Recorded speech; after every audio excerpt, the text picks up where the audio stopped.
Hello everyone, welcome back to my YouTube channel. I hope मैं सभी को Audible होंगी। तो आज हम लोग कंटिन्यू करेंगे अपना previous chapter which is insolvency of ड्रॉई and retiring a bill. ये चैप्टर बहुत ज़्यादा इंपॉर्टेंट है आपके एग्जामिनेशन पॉइंट ऑफ व्यू से, क्योंकि इससे डायरेक्ट क्वेश्चन देखने को मिलते हैं। क्योंकि इंसॉल्वेंसी, पहली बात तो यहाँ पे हम लोग शुरू कर रहे हैं, तो मैं ये मान के चल रही हूँ कि आपने प्रीवियस लेक्चर को अच्छे से रिवाइज़ किया होगा, अच्छे से पढ़ा होगा, उसके जर्नल एंट्रीज़ को अच्छे से पढ़ा होगा। ठीक है, सो चलो आज शुरू करते हैं अपना new chapter which is insolvency of ड्रॉई and retiring a bill. ठीक है, सबसे पहले कुछ चीज़ें आपको बता दूँ, मैं हाईलाइट कर देती हूँ। क्या? The spelling of insolvency and the spelling of comprehensive. ये बहुत इंपॉर्टेंट स्पेलिंग है। जनरली आपके जो इंग्लिश से क्वेश्चंस पूछते हैं स्पेलिंग पे, तो इसमें इंसॉल्वेंसी की भी स्पेलिंग कई बार आ जाती है और कॉम्प्रिहेंसिव की स्पेलिंग। ठीक है, HEN नहीं होता है, HEN होता है, ना ही HAN। बहुत सारे बच्चे HAN लगा देते हैं। ठीक है, चलो पढ़ते हैं इसको। What is the meaning of insolvency of ड्रॉई? When a ड्रॉई कौन होता है? एक्सेप्टर होता है।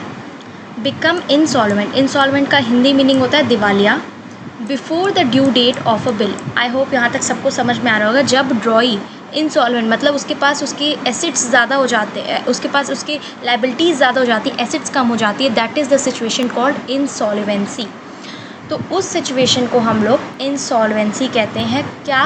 जब हमारी लाइबिलिटी ज़्यादा हो जा रही है, एसेट कम हो जा रहा है। तो जब वो ड्यू डेट के पहले एक्सेप्टर ड्रॉई इंसॉल्वेंट हो जाता है, the bill can not be paid, जब वो बिल पे नहीं कर पाता है, तो जो ऑफिशियल रिसीवर होता है, द स्पेलिंग ऑफ रिसीवर, मे पे the certain proportion of a bill amount called a dividend. जो ऑफिशियल रिसीवर होता है, लिक्विडेटर होता है, वो कुछ सर्टन परसेंटेज ऑफ अमाउंट को पेमेंट करता है, या तो उसको डिविडेंड कहते हैं और क्या कहते हैं, पैसे इन रुपीज़। मैं प्रीवियस ईयर का क्वेश्चन करवा रही थी स्टूडेंट्स को, तो वहाँ पे मैंने ये देखा था पैसे इन रुपीज़ किसको कहते हैं। तो पैसे इन रुपीज़ डिविडेंड को कहते हैं in terms of insolvency of drawee. ठीक, the remaining amount become a bad debt. जो रिमेनिंग अमाउंट होता है वो इररिकवेबल होता है। फॉर एग्जाम्पल, किसी को बिल मिला था 25,000 का और वो 25,000 को पेमेंट नहीं कर पाया ड्यू डेट के पहले, तो 25,000 का कुछ पोर्शन लाइक 5,000 जो है वो ऑफिशियल रिसीवर उसको पे करेगा, और बचा 20,000 रुपये वो इररिकवेबल होगा, मतलब वो बैड डेब्ट्स हो जाएगा। ठीक है, यहाँ तक सबको पता होगा इंसॉल्वेंसी। नेक्स्ट चलते हैं, what is the journal entry. ये बहुत इंपॉर्टेंट है, जर्नल एंट्री क्या होगा in the books of drawer. Drawer की बुक में जर्नल एंट्री क्या होगा? पहला स्टेप, अगर बिल डिसऑनर हो जाएगा ड्यू टू इंसॉल्वेंसी, इंसॉल्वेंसी की वजह से अगर बिल डिसऑनर्ड हो जाएगा, तब क्या होगा? सेम जर्नल एंट्रीज रहेंगी, बस ड्रॉई के बुक में जैसे हम लोग पहले करते थे, ड्रॉई अकाउंट डेबिट, ड्रॉर के बुक में drawee's account debit to bills receivable. बस यहाँ पे स्टेटमेंट चेंज हो जाएगा। याद करने का तरीका मैं बता रही हूँ, स्टेटमेंट चेंज हो जाएगा, नीचे का नरेशन चेंज हो जाएगा। ठीक है, next, being bill dishonoured due to insolvency and of drawee, drawee की इंसॉल्वेंसी की वजह से बिल डिसऑनर्ड हो गया। स्टेप नंबर 2, अगर कैश रिसीव होता है, कुछ पोर्शन रिसीव होता है डिविडेंड का, तो क्या होगा? Cash account debit to drawee's account. Cash account debit to drawee's account मतलब ड्रॉई अकाउंट से गया, कैश मेरे पास आया। डिविडेंड का अमाउंट यहाँ पे लिखेंगे। डिविडेंड अगर 5,000 रिसीव हो रहा था तो 5,000 डेबिट एंड क्रेडिट होगा। Next, writing off remaining recover amount as a bad डेब्ट। Remaining recoverable amount as a bad डेब्ट को राइट ऑफ करना है, तो bad debts account debit to drawee's account. ठीक है, क्या इसमें होगा? यहाँ पे बैलेंस्ड अमाउंट होगा लाइक 20,000। इसका भी आगे क्वेश्चंस करेंगे ना, तो आपको अच्छे से समझ में आएगा। ठीक है, नेक्स्ट देखो क्वेश्चन आ गया। इलस्ट्रेशन क्या है? सेम ऊपर का आपने ये तीनों एंट्रीज करना है, बस इसके अमाउंट कैसे लिखना है वो मैं बताती हूँ यहाँ पे आपको। इलस्ट्रेशन होता है इंसॉल्वेंसी के बेसिस पे। सबसे पहले इस चैप्टर में जो इम्पोर्टेंट मैंने आपको जर्नल एंट्री कराई थी, उस वीडियो को बार बार देखो और उस लेक्चर्स को देखते रहो, रिपीट करते रहो। उससे रिलेटेड क्वेश्चन मैं डेली अपलोड करती हूँ। कुछ क्वेश्चंस अपने टेलीग्राम चैनल पे, कुछ बच्चे जो एक्टिव है उसको सॉल्व करते हैं और मेरे साथ चल रहे हैं, उनका आधा पोर्शन कंप्लीट हो गया है। बिल्स ऑफ एक्सचेंज बहुत बड़ा चैप्टर है और इससे ज़्यादा वेटेज होता है, इसीलिए मैंने पहले उठाया है। बहुत सारे बच्चे कंफ्यूज हो गए, मैम बहुत सारा पार्ट है, कैसे देखे, करना तो पड़ेगा ना आपको। मेरे पास कमेंट आए थे कुछ स्टूडेंट्स के, और मैंने लाइव चैट किया था टेलीग्राम पे, तो वहाँ पे बोल रहे थे बहुत ज़्यादा पार्ट हो जा रहा है, कंफ्यूज हो जा रहे हैं। मैंने पार्ट लिखा है, पार्ट 1, पार्ट 2, पार्ट 3, एक एक करके कर लो और धीरे धीरे करके सबसे पहले जिसमें जर्नल एंट्री मैंने सॉल्व कराया उसको देखो, क्योंकि वो बहुत इम्पॉर्टेंट है, वो पूरा हार्ट है इस चैप्टर का।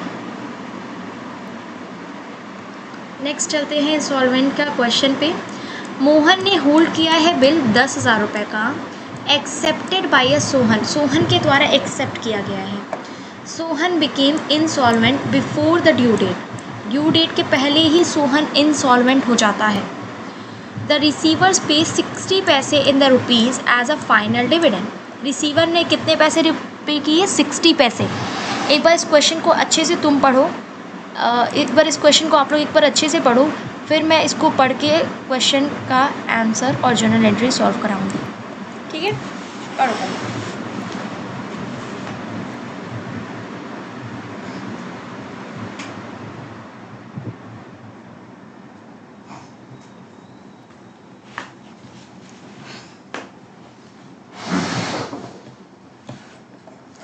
पढ़ लिया? चलो, एग्जाम्पल क्या है? मोहन ने होल्ड किया है बिल 10,000 रुपये का, जो कि एक्सेप्ट किया गया है सोहन के द्वारा। सोहन इंसॉल्वेंट हो गया है ड्यू डेट के पहले। कौन इंसॉल्वेंट हुआ है? सोहन। और वो रिसीवर्स कितना पे किया है? 60 पैसे एज अ फाइनल डिविडेंड। सबसे पहले तो हम लोग 60 पैसे का मतलब 60 आउट ऑफ 100 मतलब 60% निकाल लेंगे। 10,000 का 60% 6,000 होगा। और कितना अमाउंट इररिकवेबल हुआ है? 6,000 तो आपको मिल गया, 4,000 रुपये आपको कभी नहीं मिलेगा, तो वो अमाउंट इररिकवेबल हुआ है। चलो, सो ड्रॉअर के बुक में क्या होगा? Sohan's account debit to bills receivable, amount 10,000 होगा। कैश रिसीव हुआ है तो क्या होगा? Bank account debit to Sohan's account, amount कितना रिसीव हुआ है? 6,000। बैड डेब्ट कितना नहीं मिलेगा? तो bad debts account debit to Sohan's account, कितना नहीं मिलेगा? 4,000 नहीं मिलेगा। ये आपकी सिंपल सा थ्योरी था, सिंपल सा क्वेश्चन था। आई होप यहाँ तक सभी को सब कुछ समझ में आया होगा। किसी को कोई भी यहाँ तक दिक्कत? एक बार मैं फिर से रिपीट कर देती हूँ जिन बच्चों को समझ में नहीं आया है।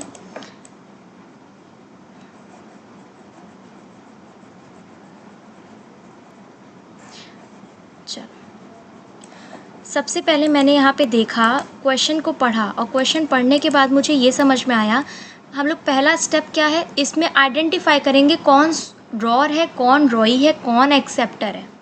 ड्रॉई ही एक्सेप्टर होता है। मोहन होल्ड किया 10,000 का bill, accepted by the Sohan, Sohan के द्वारा एक्सेप्ट किया। एक्सेप्टर कौन होता है? ड्रॉई होता है। तो सोहन क्या हुआ? एक्सेप्टर हो गया। मोहन क्या हुआ? ड्रॉवर हो गया। ड्रॉवर मतलब ड्रॉअर मतलब WER वाला लास्ट में जिसके लगता है। ठीक है, मोहन क्या होगा? ड्रॉअर हो गया। कितनी अमाउंट का बिल था? 10,000 का बिल था। सोहन इंसॉल्वेंट हो गया before the due date, due date के पहले ही सोहन इंसॉल्वेंट हो गया। और रिसीवर को पे करना था कितना? 60 पैसे एज अ फाइनल डिविडेंड। पहले डिविडेंड अमाउंट निकालेंगे, 60 पैसे मतलब 60%। 10,000 का 60%, 6,000 होता है। कैसे प्रतिशत निकालते हैं? ये देखो, ये ज़ीरो से ये ज़ीरो कट गया, यहाँ ज़ीरो से ये ज़ीरो कट गया, यहाँ पे 3 ज़ीरो, 6 को मल्टीप्लाई करेंगे 1000 से, तो 6,000 आ जाएगा। और कितना अमाउंट नहीं मिला? अब 10,000 में से 6,000 आपको मिल गया, 4,000 नहीं मिला, तो वो 4,000 क्या हो गया? बैड डेब्ट्स हो गया। 4,000 मेरा इररिकवेबल, वो कभी नहीं मिलेगा, वो हो गया। फिर वही जो जनरल एंट्रीज़ मैंने आपको ऊपर पढ़ाया था वही कर दिया। Drawee account debit to bills receivable, full amount, कितना सोहन के पास से गया, कितना मोहन के पास आया, वो अमाउंट को लिखेंगे 6,000। कितना नहीं मिलेगा? 4,000, उसकी एंट्री क्या हो जाएगी? Bad debts account debit to Sohan. Next चलते हैं 7.4, retiring a bill. Retiring a bill क्या होता है? Retiring a bill means the paying the bill before its due date. Due date आने के पहले ही बिल पेमेंट कर दिया। ड्यू डेट मतलब आपको बिल पेमेंट कब करना था? बिल पेमेंट करना था 1 अप्रैल को, और आपने कब पेमेंट कर दिया? आपने कब पेमेंट कर दिया? 31 मार्च को। तो 31 मार्च को पे कर दिया है बिल, तो उसको क्या कहते हैं? Retiring of bill. Retiring of bill क्या होता है? जब ड्यू डेट के पहले कोई बिल पेमेंट हो जाता है तो उसको क्या कहते हैं? Retiring of bill. ठीक है, चलो इसको पढ़ते हैं, क्या बोल रहा है ये। The drawee acceptor may choose to pay early and in return receive a debate discount for the early payment. This is opposite of renewable. Renewable का opposite renewable क्या होता है ये आप लोग मुझे कमेंट में बताएंगे। और रिटायरिंग क्या होता है? मतलब आप ड्यू डेट के पहले पेमेंट कर दे रहे हैं, बिफोर द ड्यू डेट, तो उसमें क्या मिलता है? कुछ डिस्काउंट मिलता है। डिस्काउंट मतलब कुछ रिबेट मिलता है अर्ली पेमेंट का। जैसे आपको बिल पेमेंट करना था 10,000 का, तो आप उसने कह दिया कि आप सिर्फ उनको 9800 ही पेमेंट करो, 200 रुपये की माफ़ी मिल गई ना, तो 200 रुपये का डिस्काउंट मिल गया। That is called retiring a bill. ठीक, अब रिबेट कैसे निकालते हैं? बिल का amount into rate upon unexpired period. Bill का amount into rate upon unexpired period. इसको एक बार हाईलाइट कर देने हैं क्योंकि ये एग्जाम्पल बहुत बार आया एग्ज़ाम में।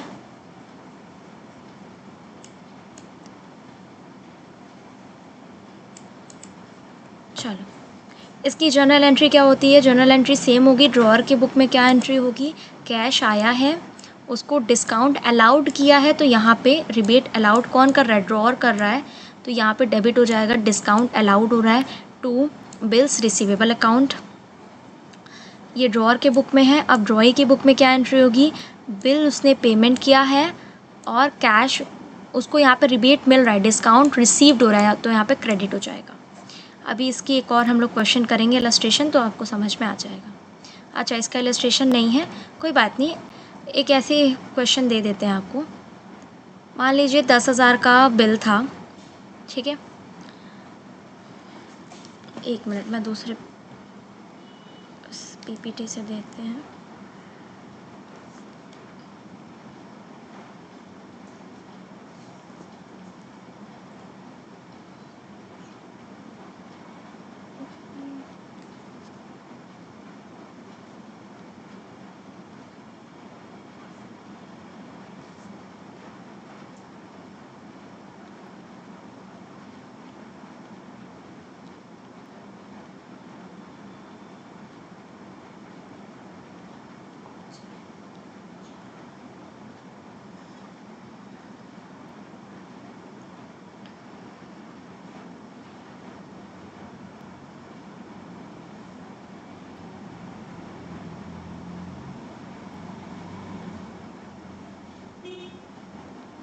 कोई बात नहीं, अभी क्वेश्चन इसका मिल नहीं रहा है।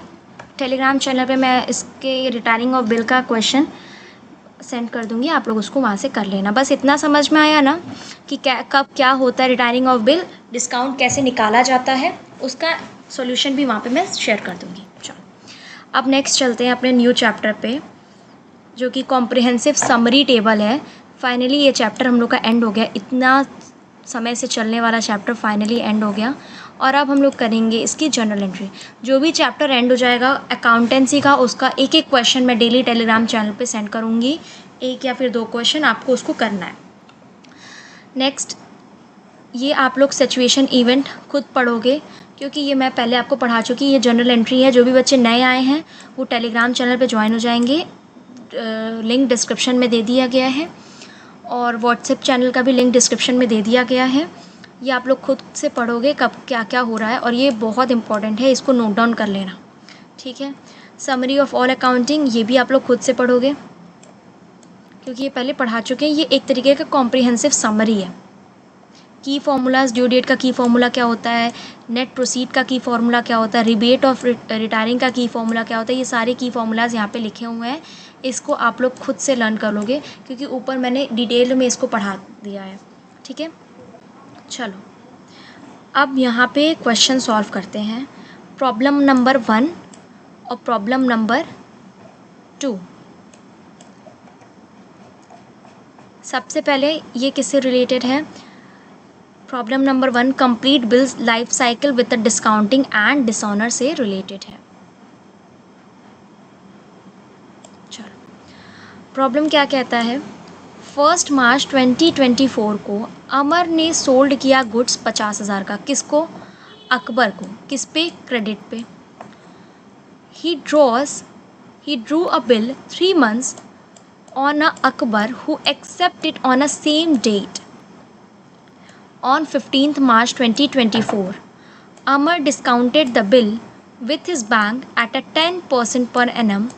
On the due date, the bill was dishonored by the Akbar. Noting charges is 500 were paid by the bank. Shows journal entry in the books of Amar and Akbar.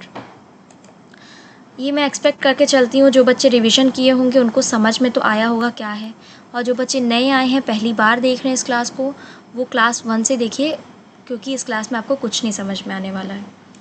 ठीक है, चलो सबसे पहले फिर से एक बार बताते हैं। सबसे पहले हम लोग इसमें क्या आइडेंटिफाई करते हैं? कौन ड्रॉअर है और कौन ड्रॉई है। अमर क्या है, अकबर क्या है। 1 मार्च 2024 को अमर ने गुड्स को बेचा। किसको बेचा? गुड्स को बेचा। कितने गुड्स को? जो भी 50,000 के गुड्स थे। किसको बेचा? अकबर को, उधार पे। ऑन क्रेडिट मतलब उधार पे। और ही कौन? Amar. He drew a 3 months bill to Akbar. Amar ने 3 महीने का बिल किसको दिया? अकबर को दिया। Who accepted on the same date, जिसने अकबर ने, हु कौन? एक अकबर ने एक्सेप्ट किया सेम डेट में, मतलब 1 मार्च को ही उसने बिल को एक्सेप्ट कर लिया।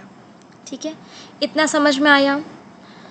15 मार्च 2024 को, अच्छा नहीं, यहाँ पे क्या बोला? उस 1 मार्च को उसने एक्सेप्ट नहीं किया। ही ड्रॉ 3 months बिल, वो accept on the same date. ठीक है, 15 मार्च 2024 को अमर ने डिस्काउंट किया बिल विद 10% पर एनम से। पहले एक एक करके एंट्री करते हैं, थोड़ा थोड़ा करके। सबसे सही इसका जो भी एंट्री होता है वो एक एक लाइन पढ़ो और एक एक लाइन पढ़ पढ़ के एंट्री करिए। पूरी लाइन एक साथ पढ़ेंगे तो समझ में नहीं आएगा। एक बार हमने पूरा पढ़ लिया, अब समझ में आ गया किससे रिलेट कर रहे हैं। यहाँ पे डिस्काउंटिंग हो रहा है, नोटिंग चार्जेस आ रहे हैं। तो पहले इसकी एंट्री करते हैं। अमर ने सोल्ड किया है गुड्स अकबर को क्रेडिट पे। 3 months का बिल का ड्यू डेट कैसे निकालेंगे? 1 मार्च है, 3 months का है, तो नॉमिनल ड्यू कितना आएगा? 1 जून का आएगा, और एक्चुअल ड्यू कितना आएगा? 1 जून का आएगा। अब 1 जून 1 जून कैसे हुआ? पहले तो 3 महीना, 1 मार्च से लेके 1 अप्रैल, 1 अप्रैल से लेके 1 मई, 1 मई से लेके 1 जून। ठीक, उसमें 3 days ग्रेस पीरियड ऐड कर लिया जाए तो 3 days ग्रेस पीरियड ऐड हो जाएगा, तो क्या हो जाएगा? 4 जून 2024। ये तो सबको निकालने आ रहा होगा ना। देखो यहाँ पे ग्रेस पीरियड कैसे काउंट करते हैं ड्यू डेट का, यहाँ पे लिखा हुआ है फॉर्मूला। जिन बच्चों को नहीं समझ में आ रहा है वो यहाँ पे फॉर्मूला को नोट करके लिख सकते हैं, देख सकते हैं। ड्यू डेट का फॉर्मूला क्या होता है? बिल का date plus period plus 3 days grace period हो जाता है। ठीक, चलो ये समझ में आया बिल डेट क्या कैसे काउंट किया जाता है। अब पहले इसकी एंट्री कर लेते हैं। क्या एंट्री होगा? अमर ड्रॉअर है और अकबर ड्रॉई है। तो ड्रॉअर की बुक में क्या एंट्री होगा? Bills receivable account debit to Akbar, कितना होगा? 50,000 और 50,000। ड्रॉई की बुक में क्या होगा? Drawer account debit to bills payable, कितना होगा? 50,000 50,000। ठीक है, यहाँ तक सभी को समझ में आया होगा। नेक्स्ट चलते हैं, दूसरा लाइन क्या है? ही draws a bill 3 months on Akbar. उसने 3 महीने का बिल ड्रॉ किया, ये उधर ही हो गया, और एक्सेप्ट किया उसे सेम डेट पे, सिंपल हो गया। 15 मार्च को 2024 में अमर ने बिल डिस्काउंट कराया अपने बैंक से 10% पर एनम पे। ठीक, 15 मार्च को बिल डिस्काउंट कराया। तो डिस्काउंट कब कराया? डिस्काउंट का पीरियड कैसे निकालते हैं? डिस्काउंटिंग पीरियड कैसे निकालते हैं? डिस्काउंट कैसे निकालते हैं? ये देखो यहाँ से face value into rate unexpired period और 100 इंटू 12 और डिवाइडेड बाय 100, 12 और 365 डेज। तो डिस्काउंटिंग अमाउंट निकाल लेते हैं। डिस्काउंटिंग 15 मार्च 2025 को अनएक्सपायर्ड पीरियड क्या है, 15 मार्च से लेके 4 जून कितना डेज़ है, ऑलमोस्ट 81 डेज़ है। अप्रॉक्सीमेट वैल्यू निकाले तो 81 डेज़ है।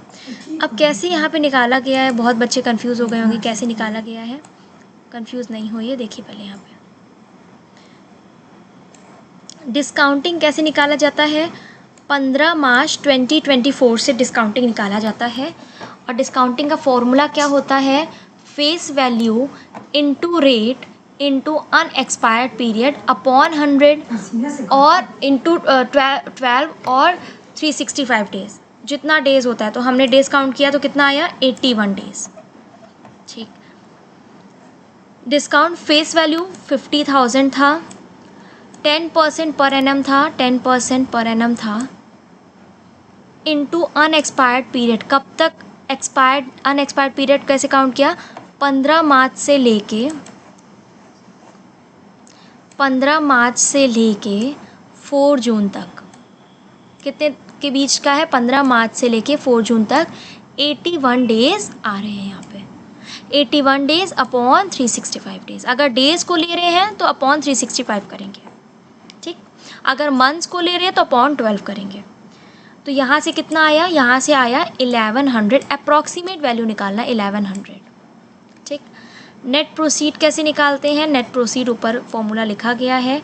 नेट प्रोसीड डिस्काउंटिंग का face value upon minus discount amount, face value minus discount amount.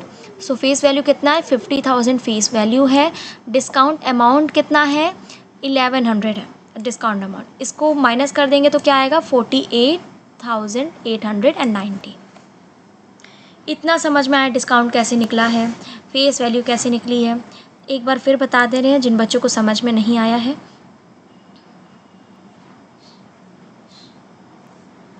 Discount कैसे निकलता है, face value into rate upon unexpired period upon 365 days.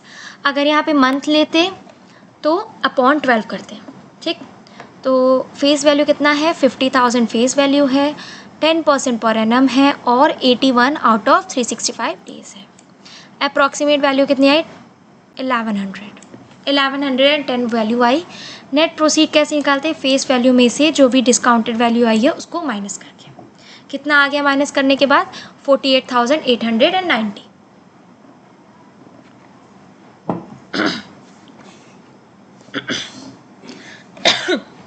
अब इसका एंट्री कैसे पास करेंगे, 1 मार्च की एंट्री ये पास हुई, 15 मार्च की एंट्री क्या पास होगी, bank account debit to discount allowed account debit. कितना डिस्काउंट अलाउड किया है, 1110 टू बिल्स रिसीवेबल 50,000।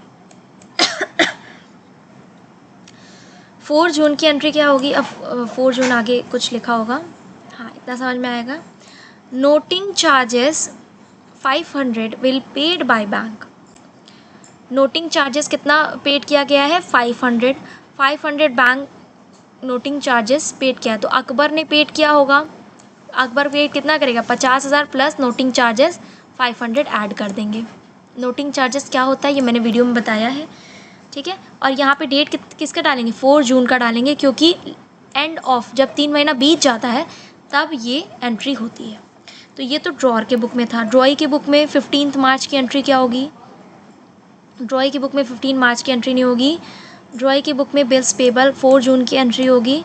4 जून की एंट्री क्या होगी, bills payable account debit, noting charges account debit to अमर्स अकाउंट 50,500 एंड 50,500। आई होप यहाँ तक सभी को सब कुछ क्लियर होगा, किसी को किसी भी तरीके की दिक्कत नहीं होगी। जिन बच्चों को कुछ नहीं समझ में आया वो कमेंट सेक्शन में हमसे पूछ लीजिएगा। बाकी जो बच्चों को समझ में आया इस क्वेश्चन को वापस से करिएगा। इसका PDF आपको मेरे टेलीग्राम चैनल पे मिल जाएगा। इस क्वेश्चन को वापस से घर जाके एक बार कीजिएगा, क्योंकि इसमें 2 चीज़ें हैं, डिस्काउंटिंग भी है, डिसऑनर भी है। जर्नल एंट्रीज़ को अच्छे से करिएगा, बिल डेट कैसे काउंट हुआ है, डिस्काउंटिंग कैसे काउंट हुआ है। एक क्वेश्चन मैं होमवर्क के लिए दे रही हूँ, प्रॉब्लम नंबर 2 होमवर्क के लिए दे रहे हैं। ये आपको आपके टेलीग्राम चैनल पे मिल जाएगा। जो भी बच्चे ऐड नहीं है वो ऐड हो जाएं। चलो, बाकी मिलते हैं नेक्स्ट वीडियो में। Thank you so much for watching. Please stay consistent and stay focused.